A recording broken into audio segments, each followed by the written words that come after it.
Anyway, let's move on because this is upsetting me. I'm already still going through for the Bears. And you're only upset because in the beginning of the year, like he was going to run away with that award, and now he probably ain't going to get it. Yeah, that is true. That is true.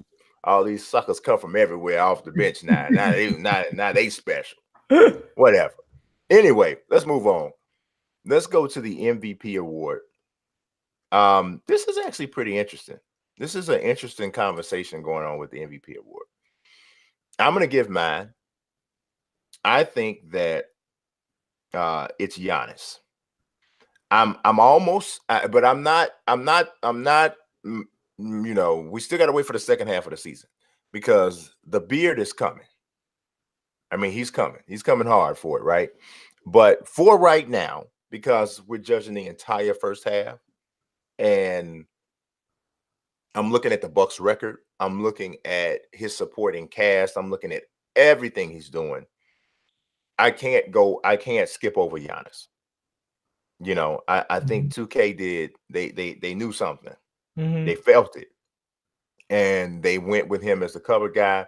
And they may very well have tabbed the MVP with that decision. And I think right now, if I had to give it to somebody, it'd be him.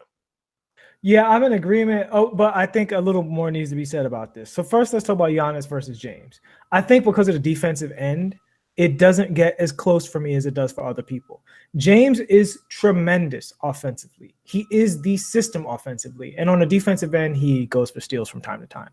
But Giannis is, you can almost say he's everything to that team. He is. On both sides of the floor. It is, and also from a rebounding standpoint. People forget rebounding is part of the game. It's almost a special teams of NBA basketball. You need offense, defense, and rebound. Yes. And Giannis is just as good as it gets in terms of relativity to his team.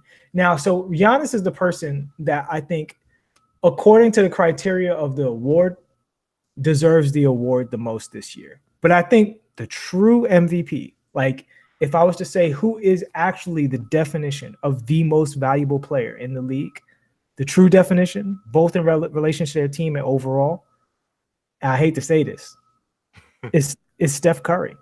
No. I think Steph Curry is the most valuable player in the league. I think Steph Curry with the Golden State Warriors, when he's on the floor, they are a shoo-in to win the championship. When he's not on the floor, they're a good team, a really good team. He's been on the floor when they not won the championship. I'm talking about this year. This year, okay. Even the year that they didn't win the championship. I mean, you're talking about it took a suspension of Draymond Green and a really, really close series and some clutch shots to win that. Now, I do think that Steph, we talking about Finals MVP. I think he gets a little bit of a bad rap because people look at how he's not produced in the finals and how he's been dinged up towards the end of the year without looking at the fact that he's also had big performances in big games. But I do think that criticism is valid if the same way with James Harden, because with James Harden, he's never been as good in the playoffs as he was in the regular season. Has Steph been as good in the finals as he was? He's been as good in the playoffs, just not the finals. And I think it's a little unfair to throw that at Steph because he sets the bar so high. But when you look at other players, when you talk about falling short, other players have fallen similarly short all the time. The main thing is the Golden State Warriors are super duper stacked. So I would never give him the award because they're so stacked that, value is relative. Right? Yeah, he's not the most valuable player. I mean, think he's the most valuable player though. He's not the most valuable player, man. I mean, dude, especially not when you say in the truest sense of the term. I mean, you could take Steph Curry off of Golden State, and obviously they're not as good of a team. They're not. I don't think Golden State wins the championship without Steph Curry. But they're probably either in the finals or they're in Game 7 of the Western Conference Finals without him. These other guys that we're talking about, if you take Giannis off of Milwaukee, they're not even a playoff team. I don't know. I mean, Maybe they're a playoff team because of how the good 8th or 7th Budenholzer seed. is. Yeah, but yeah. they're 7th or an 8th seed. Yeah. If you take James Harden off of the Rockets with all of the injuries that they've had this season, I don't know where they are. So to me, if you're talking about in the truest sense of the term, the most valuable player to their current team, there's no comparison to say that Steph Curry is in the same conversation as Giannis in terms of importance to their team.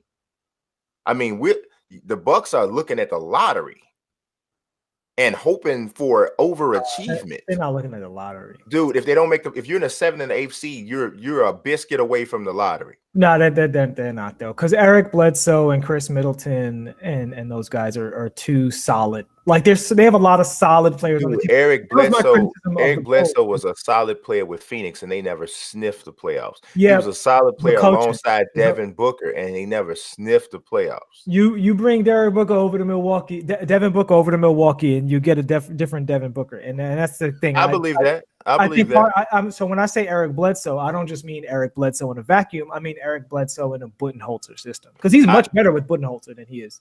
I don't know, man. I don't see how that's close at all. It's almost they would be like the Brooklyn Nets, they'd probably be a 500 team or something like that, with Coach Bud and the squad that they have.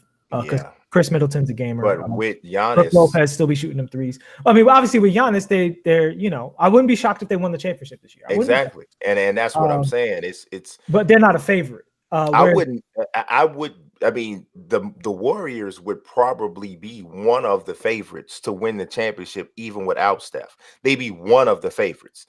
You take Giannis off of Milwaukee, and nobody's going to project them higher than the 7th or 8th seed.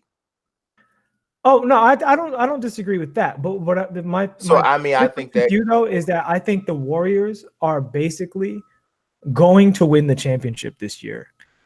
And the biggest difference is Steph. I think if you take Kevin Durant off that team and you have Steph, even this beat up version of Draymond, Clay, but Boogie's coming back, I still think they win the championship. Yeah, and I think people are mistaking that they're coasting and relaxing a bit in the regular season. They're forgetting just how ridiculous these guys are. Oh, well, they showed a little last night. I think Steph is what makes the Warriors unmanageable, and because their peak is so high. Like we agree, Milwaukee Eastern Conference Finals. If they don't make it there, it's a disappointment. And if they made it to the finals, that is like a successful season. If they win the championship, that would be defying expectations. If the Warriors don't win the championship, that's a fail. That's a fail. Right. Exactly. So Steph takes them from basically prohibitive odds on by far favorite to win the championship. You know what I'm saying? Like that's why I say, when you talk about value, it's relative. But if Steph was taking them to the peaks of the finals or the slight favorite to be the champions, I would say, well, then it's comparable. But because he makes them the overwhelming favorite, for me, I would rather have a guy that makes me the overwhelming favorite to win the championship than, a guy who makes. But he only makes them the overwhelming favorite because of the other all-stars that are on the team. It's not the same jump. Like if you're looking at how many levels are being jumped, Giannis jumps you more levels as a singular player than Steph does. Steph jumps you that high because Kevin Durant, Klay Thompson, Boogie Cousins, and Draymond Green are on the team. But they haven't played with Boogie, so we don't know if he. Well, I mean, that's why we have that concept with Giannis. I mean, you could go to a bunch of people who are basketball fans and ask them to name one of Giannis Antetokounmpo's teammates, and they would stutter and stammer before they came up with one. Which I think has as much to do with the fact that they haven't been in the playoffs a whole lot. I think it has a lot to do with those guys are not. They're good players. Listen, and that's why Giannis is my choice for MVP, because he's the guy similar to James with the injured Rocket squad. Yeah. That he's a guy who allows them to be super competitive if without him they wouldn't be competitive. No argument on that standpoint.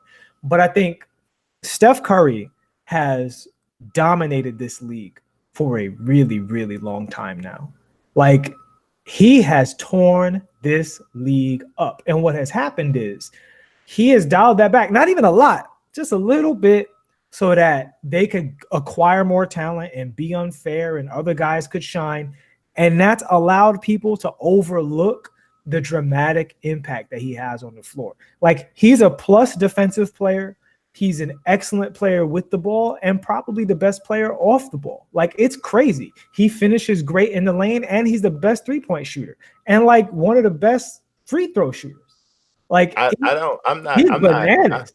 He's really bananas. Yeah, I'm not taking anything away from Steph as a player, even though I don't know that I totally agree with your assessment of here's the thing for me. I think he's the least interchangeable player in the league. Like, there's not I don't think you get the same team if you put Dame, who's the closest comparison, or Kyrie, who's maybe the next closest. I don't think you get this level of dominance as you do with Steph.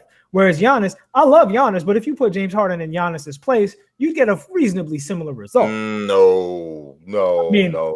Milwaukee's team healthy is better than Houston's team. I mean, Giannis does so much more. Giannis is one of the best defensive players in the league, and James Harden is not a good defender. I made that point to open, but James Harden also hits threes at a very, very high clip, and he gets fouls and hits almost all his free throws, which is a big factor. Yeah, I don't know about that one. I think James Harden benefits from having Clint Capella. I'm not taking anything away from James Harden. James Harden is amazing, but Giannis does what James Harden does and what Clint Capella does.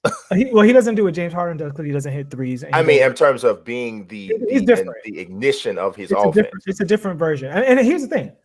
I gave Giannis my vote. Yeah. And I picked Giannis over James in that context. Mm-hmm. And I picked Giannis over James in the playoffs. Oh my God, that's an Amber Alert. I'm sorry to the people. No, okay. I hope the baby's okay. Okay, I think I got it. I picked Giannis over James overall in many contexts. But I do think in the regular season, James and Giannis are basically in the same situation. And if you switched places for both of them, I think both coaches would find a way to get a similar result. Whereas with Steph, I don't know if there's any player that I could switch with just Steph Curry and get the Warriors to be a team that basically can't be beaten. Yeah, I don't know. I wouldn't even go as far as say it can't be beat. I think every team can be beat. I mean, obviously, there's no logical way we can think of it at this point right now if everything falls into place. But I can't think of a player who I can just swap out with Giannis either. But it is what it is. But we do both agree that Giannis is the MVP. Yes. How could I be weak? I'm very unique.